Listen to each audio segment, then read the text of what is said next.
Hello everyone, good morning and welcome back to my channel. আরও একটি mini blog নিয়ে আবারও চলে এসেছি। আজকে সারাদিন কি করছি কি না করছি সমস্ত কিছু তোমাদের সাথে শেয়ার করব। আই হোপ তোমাদের ভিডিওটা ভালো লাগবে। সকালবেলা ঘুম থেকে উঠে দেখি একদমই রোদ নেই, পুরো একটা ঠান্ডা ওয়েদার হয়ে আছে। আর এই ঠান্ডা ওয়েদার না মানে একদমই ভালো লাগে না, যদি রোদ না ওঠে না একদমই ভালো লাগে না। সকাল সকাল কিন্তু রোদটাই বেশ মানায়। ঘুম থেকে উঠে আমার বর চলে গেছে ফ্রেশ হতে, আর আমি এখানে বিছানাটাকে গুছিয়ে নিচ্ছি। বিছানা তোলার আগে কিন্তু আমি আমার ছেলেকে ফ্রেশ করিয়ে দিয়েছি, ড্রেসটা চেঞ্জ করিয়ে মুখটা একটু ক্লিন করে দিয়েছি আর ক্রিম লাগিয়ে দিয়েছি। সকাল সকাল খালি পেটে ওকে জলও খাইয়ে দিয়েছি। আর আমাদের ভাড়া বাড়িতে যতজন সদস্য আছে সবাই অপেক্ষা করে বসে আছে যে আমার ছেলেকে কখন কুলে নেবে।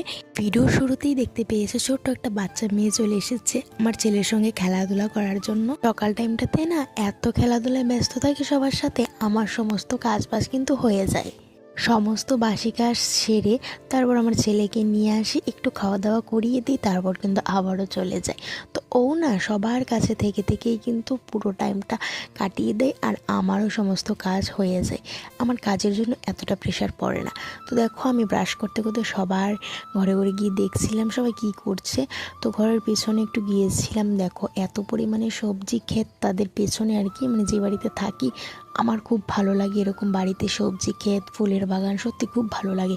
তো দেখো আমরা সবাই মিলে ব্রাশ করছিলাম, তো ও আর একটা দিদি কিন্তু ব্রাশ করছিল। ওই দিদিটা আমাদের বাড়িতে ভাড়া থাকে।